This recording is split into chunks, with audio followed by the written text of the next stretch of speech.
नमस्कार साथियों, सच coaching centre के यूट्यूब चैनल में आप सभी साथियों का एक बार फिर से दिल खोल करके स्वागत है।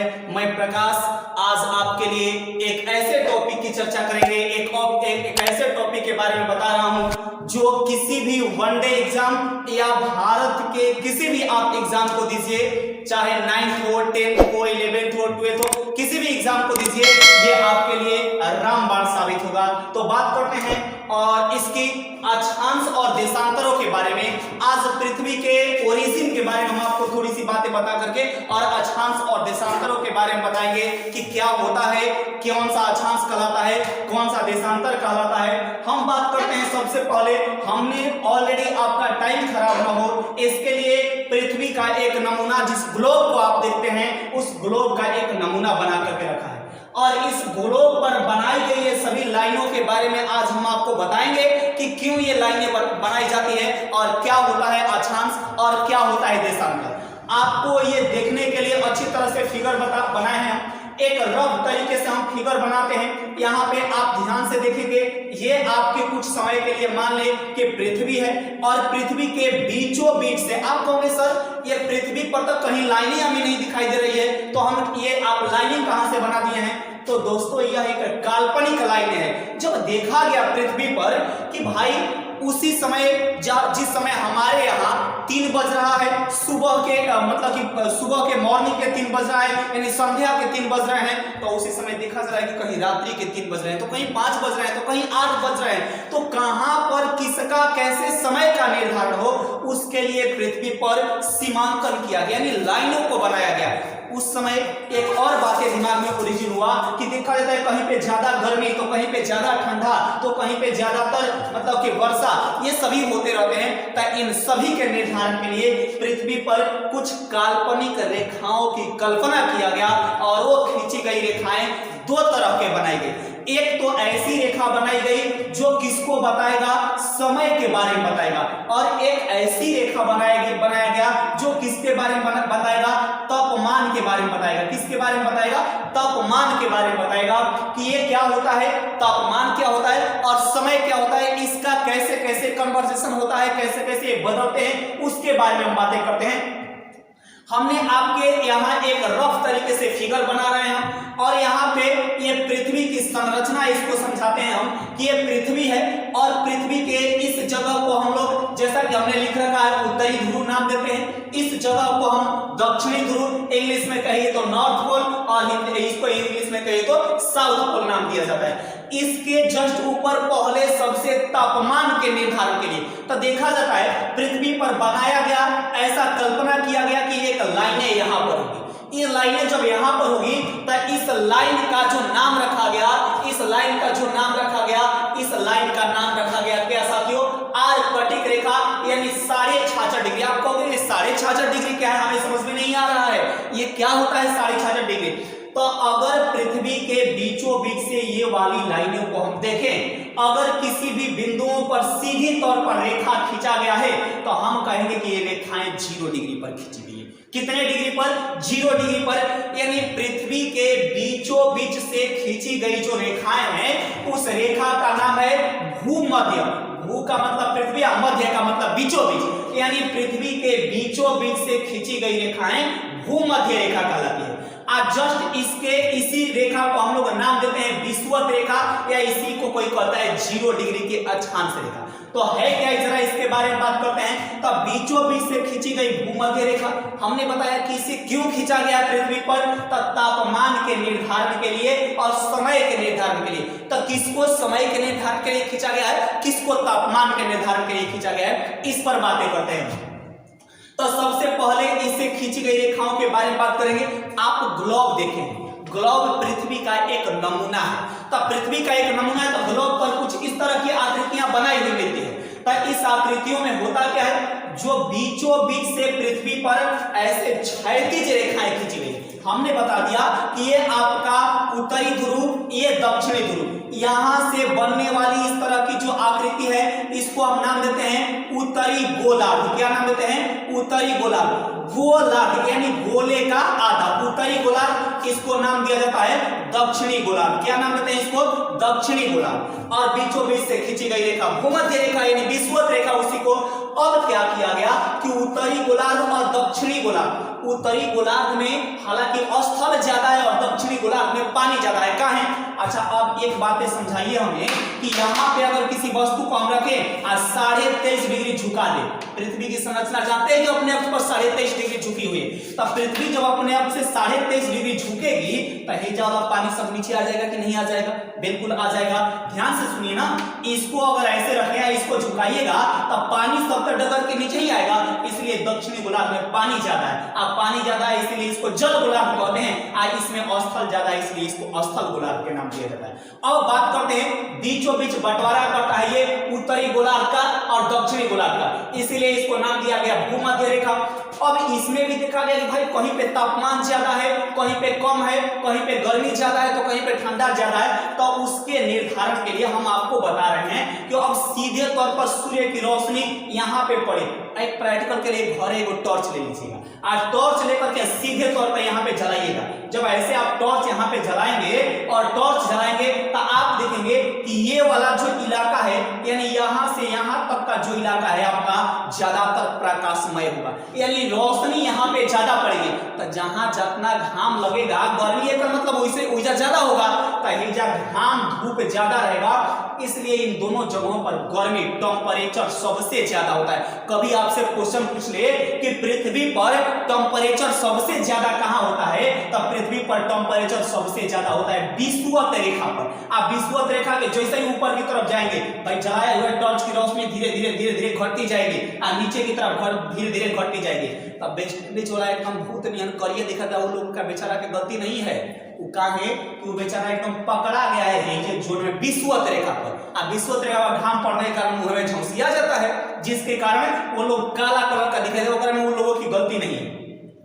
अब बातें हैं कि जैसे जैसे ऊपर की तरफ जाते जाएंगे तापमान घटता जाएगा। तो अब देखिए सबसे कम तापमान इस बिंदु पर यानी इस जगह पर होगा।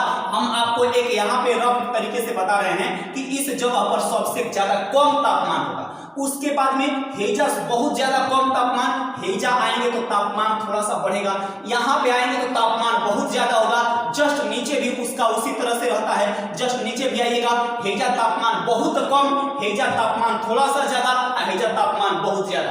तो ये भाई हेजा तापमान सबसे ज्यादा है तो ठंडा ज्यादा पड़ेगा, शीत ज्यादा पड़ेगी, इसलिए इस जगह को, ये वाले रेखा को जो बाउंड्री है, इस वाले जगह को हम लोग नाम देते हैं शीत कटिबंध। क्या नाम देते हैं? शीत कटिबंध। यानी हेजा ठंडा ज्यादा होगा।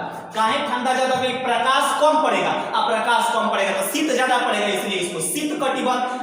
हेजा आएगा ना तो न तो ज्यादा ठंडा पड़ेगा न तो गर्मी ज्यादा पड़ेगा। जैसे अपने भारत के बारे में बात करेंगे हम, जब भारत के अक्षांश और देशांतरों के बारे में बात करेंगे तो बताएंगे कि अपना भारत हेजे स्थित है। कोई पूछता है भारत उत्तरी गोलार्ध में है कि दक्षिणी गोलार्ध में, तो आदमी पढ़ते जवाब देता है उत्तरी गोलार्ध। एकदम 100% क्वेश्चन गलत है। भारत उत्तरी या दक्षिणी गोलार्ध में? उत्तरी गोलार्ध में है, लेकिन उत्तरी गोलार्ध में भी कहां पे है?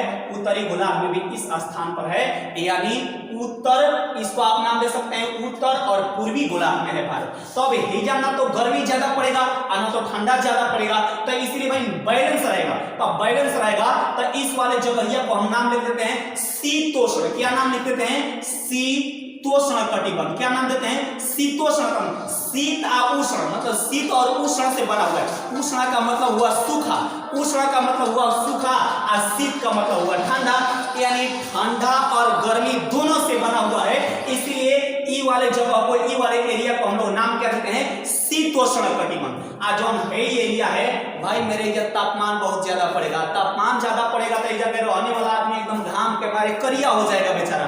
तो हेजा के ये जो बाउंड्री है, ये जो क्षेत्र है, इस क्षेत्र को हम लोग क्या नाम देते हैं? उष्ण कटिबंध। क्या नाम देते हैं? उष्ण कटिबंध। उष्ण कटिबंध। उष्ण का मतलब उष्ण यानी सूखा हुआ या तापमान ज्यादा है, इसलिए इसको नाम क्या दिया जाएगा, उष्ण कटिबंध। अब भाई मेरे ये बात बताइए हमको कि हेजा से है जो ऊपरा है तो ये तो उत्तरी गोलार्ध में है ना, तो उत्तरी गोलार्ध में, तो इसीलिए इसको नाम दिया जाता है उत्तरी शीत कटिबंध।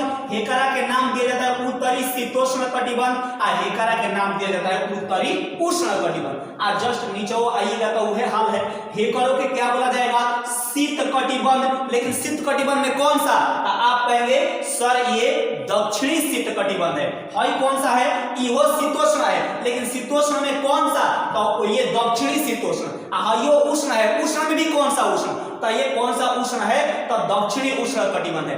तो ये कटिबंधों के बारे में आपसे पूछता है। अब कटिबंधों का बंटवारा करने वाली जो रेखाएं हैं कैसे किया गया, देखा गया, कहा गया भाई कटिबंधों का बंटवारा कैसे किया जाए, बीचों बीच से वो रेखा खींच दिया गया। आप बीचों बीच से रेखा करके आज ये 0 डिग्री पर खींचा गया रेखा था, इसीलिए ये भूमध्य रेखा को हम और नाम देते हैं 0 डिग्री की अक्षांश रेखा। क्या कहते हैं, 0 डिग्री की अक्षांश रेखा। हम अभी बताएंगे कि अक्षांश क्या होता है। तो 0 डिग्री की अक्षांश रेखा इसको नाम दिया जाता है, बीचों बीच से खींचा गया। आप आगे के देख भाई, जहां तक बहुत ज्यादा गर्मी पड़ेगा ओइजा से वो लाइन खींचो। आज जब ओइजा से वो लाइन खींचा गया तो कई डिग्री पर, 23.5 डिग्री पर खींचा गया।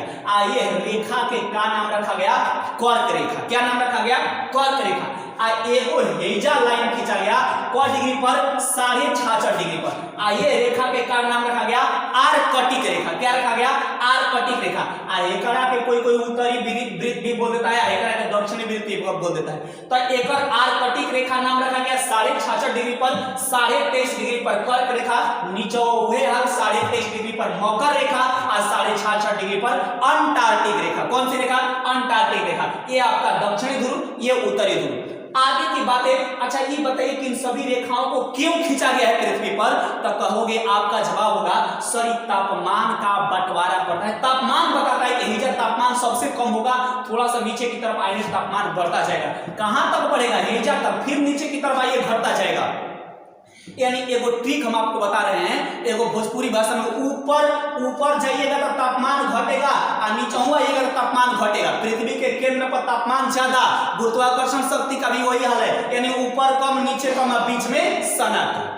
ऐसा बातें याद कीजिएगा कि ऊपर जाइएगा तो ज्यादा कम, और नीचे जाइएगा तो कम, यानी ऊपर भी जाएंगे तो कम, और नीचे भी जाएंगे तो कम, और एकदम बीच में जाएंगे तो सन्नाटा, बहुत ज्यादा तापमान हो जाएगा। गुरुत्वाकर्षण शक्ति का ये ट्रिक है कि ऊपर कम, नीचे कम, और बीच में सन्नाटा।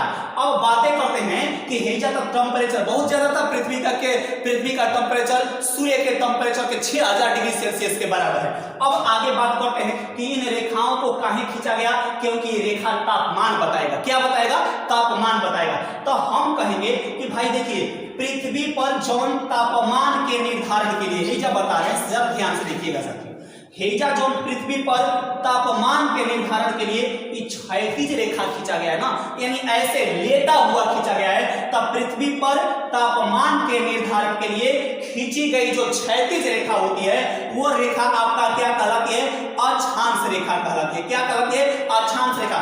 यानी पृथ्वी पर तापमान के निर्धारण के लिए खींची गई अक्षांश रेखा, खींची गई क्षैतिज काल्पनिक रेखा पृथ्वी पर कहीं दिखाई नहीं दे रहा है, लेकिन ऐसा कल्पना है कि काल्पनिक, इसलिए इसको काल्पनिक रेखा। तब पृथ्वी पर तापमान के निर्धारण के लिए खींची गई जितनी भी काल्पनिक रेखाएं क्षैतिज तरीके से है, उन सभी रेखाओं को क्या बोलते हैं हम लोग, अक्षांश रेखा नाम देते हैं। आप पृथ्वी पर क्षैतिज तरीके से काल्पनिक खींचा गया। आप कहोगे सर पृथ्वी पर टोटल अक्षांशों की संख्या कब होती है, आप रट के याद कर लोगे, सर 180 को होती है, सर 181 को होती है। आपका एक दोस्त कह दिया 181, आप करें नहीं 180, कैसे, किसको मानिएगा, हम करें दोनों सही है। तो आप किसी चीज को थ्योरेटिकल तरीके से, आज हम मैथमेटिकल पढ़ाएंगे, से मैथ पढ़ाएंगे, कैसे कब होता है, कि 181 को कब हो जाता है, 180 को कब होता है, जरा समझिए। तो एगो यहाँ पे हम आपको छोटा सा फिगर बना रहे हैं, इस पर जरा ध्यान दीजिएगा। ये कुछ समय के लिए मान लीजिए कि आपकी पृथ्वी है और ये आपकी पृथ्वी है, तो आप हमें ये बताओगे सबसे पहले कि यहाँ पर कितने डिग्री का एंगल बनेगा। सबका जवाब होगा कि यहाँ पे 90 डिग्री का एंगल बनेगा। यहाँ पर कितने डिग्री का एंगल बनेगा, यहाँ पे 90 डिग्री का। अच्छा हमें ये बताइए कि 90 डिग्री का कोण ऊपर और 90 डिग्री का कोण ऊपर नीचे, हेजा एवं 0 डिग्री पर खींच दिए। हमें क्या करना है कि प्रत्येक 1 डिग्री पर एगो रेखा खींचना है। तो हेजा से खींचना शुरू करेंगे, 1 2 3, यहां से यहां तक जाके जब 1 डिग्री पर एगो खींचेंगे और 90 डिग्री का एंगल है, तो यहां से यहां तक कब रेखा टोटल खींच सकते हैं? आपका जवाब होगा 90 को। इसी तरह से सोचिए, हेजा 0 डिग्री पर भूमध्य रेखा खींचा गया है और हेजा से हेजा तक, हेजा एंगल है 90 डिग्री का, तो हेजा से हेजा तक प्रत्येक डिग्री पर एगो, तो टोटल कब रेखा खींचा जाएगा? आपका जवाब होगा 90 को। और 90 को जो ऊपर, तो हेजो तो 90 डिग्री का एंगल बन रहा है ना, तो नीचे को कब खींचा जाएगा? 90 को। तो 90 को ऊपर और 90 को नीचे, इसलिए टोटल तापमान के निर्धारण के लिए खींची गई जो रेखाएं, जिसको अक्षांश रेखा कहते हैं, तो क्या हो जाता है? 90 प्लस 90 कितना? 180। यानी पृथ्वी पर टोटल अक्षांशों की संख्या कब हो? 180 को। आप कहोगे सर 180 को आप बता दिए, आप तो कह रहे हैं कि हेजा 90 डिग्री के, लेकिन हेजा से हाइवे एंगल मिलाएंगे, हाइवे एंगल मिलाएंगे तो 90 और 90 और 90 और 90 180 डिग्री 360 हो जाएगा ना। लेकिन ये हमें बात बताइए ना कि हाई जो रेखा है, तो ये एगुड़े लाइनवा ना, आधा नहीं ना कि आधा इधर आधा इधर नहीं, एगुड़े लाइनवा ना यहाँ से यहाँ तक आया है, इसलिए टोटल अक्षांश कब हो? तो ऊपर 90 को और नीचे 90 को। कब हो? 180 को। आप कहोगे 181 को कब हो जाता है? अच्छा देखिए, बीच वाला भूमध्य रेखा को हम छोड़ दिए हैं कि नहीं छोड़ दिए? अब भूमध्य रेखा को छोड़ दिए हैं, इहो तो 0 डिग्री पर खींचा गया है, जैसे हाई ऊपर 1 डिग्री पर 23.5 डिग्री पर, तो इहो तो बीचवा में खींचा गया है। तो ये करो के मिला लीजिएगा, +1 कर लीजिएगा, तो टोटल अक्षांशों की संख्या कितना हो जाता है? 181। यानी विषुवत रेखा के साथ पृथ्वी पर टोटल अक्षांशों की संख्या 181। आप विषुवत रेखा को न मिलाया जाए तो पृथ्वी पर टोटल अक्षांशों की संख्या कब हो? 180 को।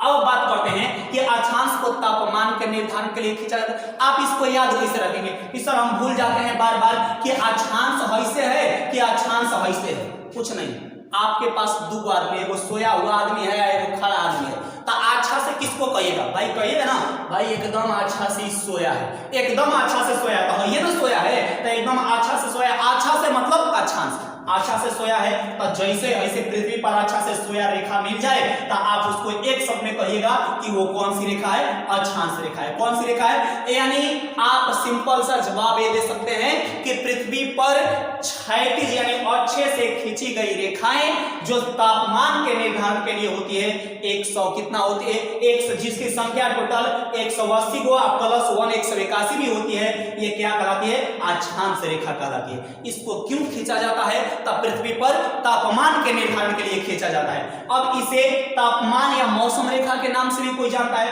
अब दूसरी रेखाओं के बारे में, अब ये तो हो गया आपका, ये भी अक्षांश है, ये भी अक्षांश है, ये भी टोटल 90 को ऊपर 90 को नीचे, टोटल 180 को अक्षांश।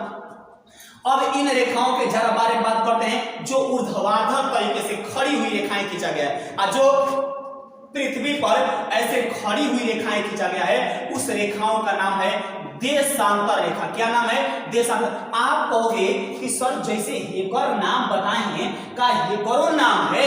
हेकरो नाम है, लेकिन ये टोटल पहले कब होता है जान लेते हैं, तो उसके बाद हम बता रहे हैं कि नाम हम काहे नहीं लिखे। अच्छा ये बात बताइए कि हमारे यहाँ अगर इस बिंदु के बारे में बात कर देंगे, हेजा क डिग्री का एंगल बनेगा? आपका जवाब होगा सर किसी भी रेखा पर अगर सीधी लाइन हो तो सीधी लाइन पर लंब डाला जाए तो 90 डिग्री की एंगल बनेगा, नहीं तो ऐसे 180 डिग्री का कोण बनेगा। तो हेजा 180 डिग्री का कोण आप पूरा मिला दे तो कितना होगा? आपका आंसर होगा 360 डिग्री का। आज जब हमें 180 डिग्री का कोण 1 डिग्री पर हैसन का एगो, तो हेजा से हेजा तक कब खींचेंगे हम? जब 180 डिग्री का एंगल है तो टोटल कब खींच पाएंगे हम? 180 को। 180 को इधर और 180 को इधर, टोटल 180 या 180 कितना हो गया? तो 360 हो गया। कितना हो गया? 360। तो इसलिए पृथ्वी पर टोटल देशांतर कब?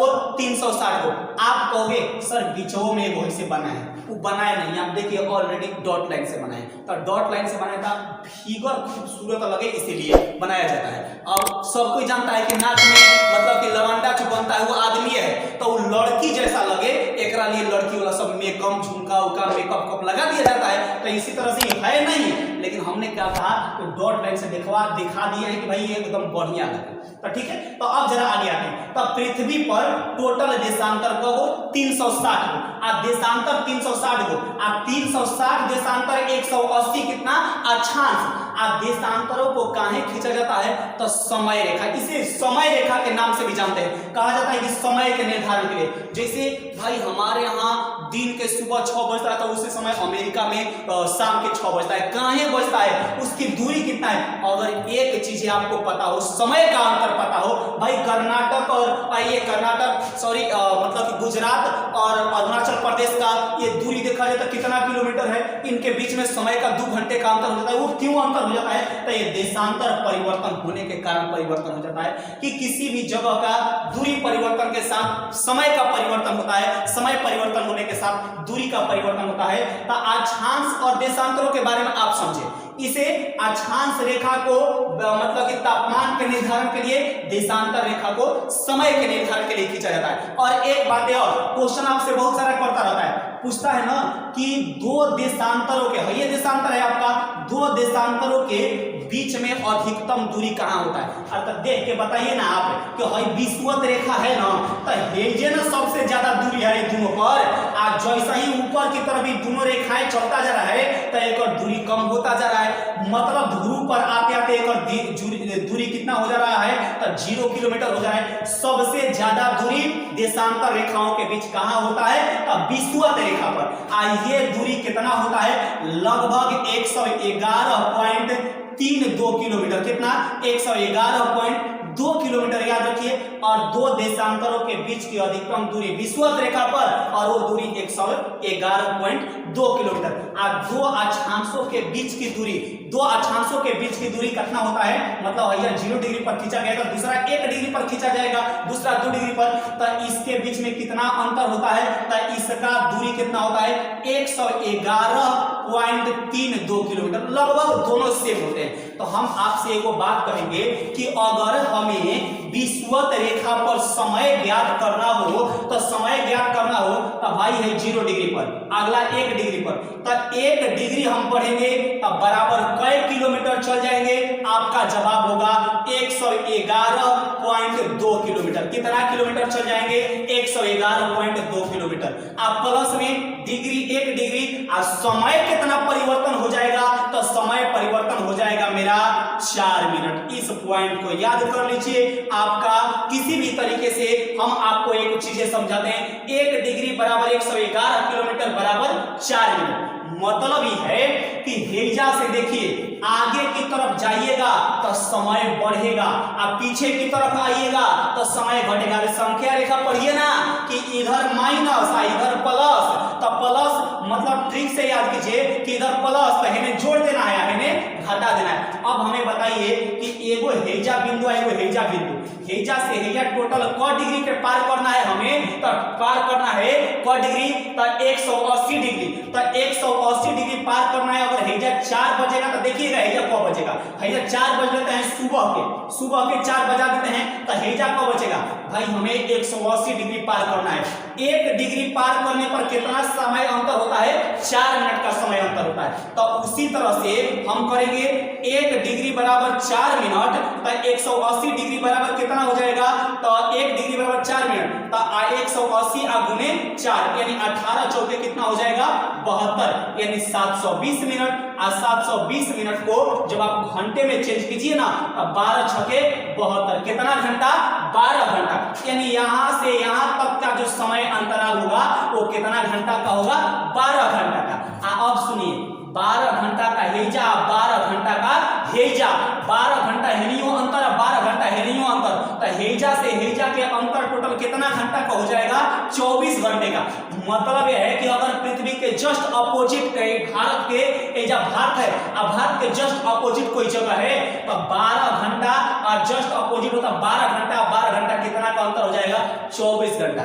ये कारण है कि पृथ्वी पर क्या होता है 24 घंटे का दिन और रात होता है। सूर्य के ऐसे तो मतलब कि पृथ्वी के घूर्णन गति कारण होता है, लेकिन 24 घंटा की एक तिथि रेखा होती है जिसको इसे अंतरराष्ट्रीय तिथि रेखा के नाम से जाना जाता है, क्योंकि ये दिन परिवर्तन करता है। ये रेखा क्या करता है, दिन परिवर्तन कर देता है, इसलिए 180 डिग्री की रेखा को अंतरराष्ट्रीय तिथि रेखा कहते हैं। अगले मतलब कि ये अगले बार जब हम मिलेंगे तो इस वीडियो में हम आपको ये बताएंगे कि कोई भी भारत के अक्षांशीय और देशांतरीय विस्तार, भारत का मानक जो समय है वो इलाहाबाद के नैनी से लिया गया है, वो 5.5 मतलब 4.5 घंटा मेन अंतरराष्ट्रीय तिथि रेखा यानी 0 डिग्री की अक्षांश रेखा से 5.5 घंटा आगे है। वो क्यों आगे है उसके बारे में, भारत के अक्षांश और देशांतरों के बारे में, विस्तार के बारे में बताएंगे कि क्या होता है इसके बारे में। देखिए आपको यहां से एक और चीज ज्ञात हो जाएगा कि अगर किसी भी दो स्थानों के बीच की दूरी पता हो तो आप तुरंत बता दीजिएगा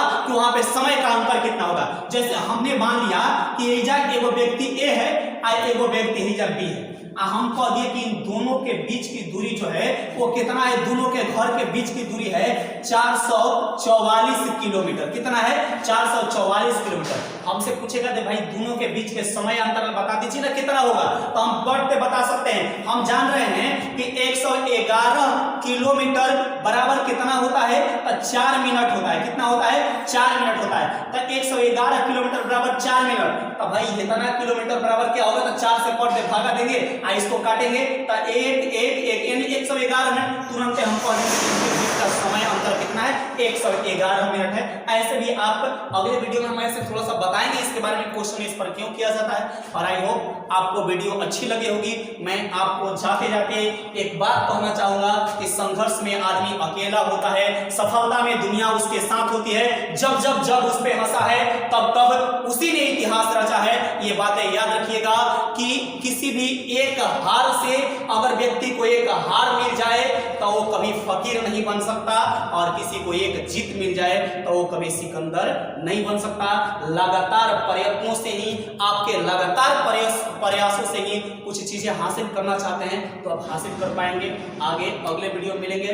आई होप आपको वीडियो अच्छी लगी हो तो आप अपने दोस्त मित्र सहपाठी सभी लोगों को इसके बारे में बताइए और दिखाइए कि नहीं यहाँ पे पढ़ाया नहीं जाता है, यहाँ पे सिखाया जाता है।